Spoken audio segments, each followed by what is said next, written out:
Alors sur la scène, vous avez actuellement un requin et je veux ajouter des poissons. Donc je vais ajouter des lutins. Alors plutôt que de taper poisson, c'est en anglais principalement qu'il faut faire ces recherches.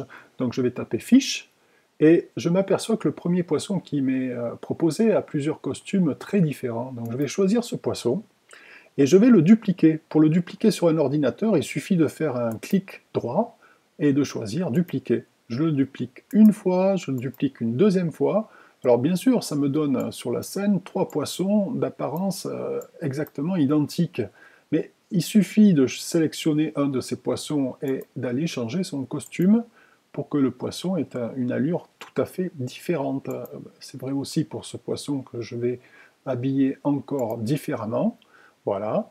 Et je me retrouve avec trois poissons issus d'un même lutin et qui ont une apparence différente. Alors bien sûr, pour l'instant, quand je clique sur le drapeau vert, seul le requin va se déplacer, puisque il n'y a que lui qui a un programme.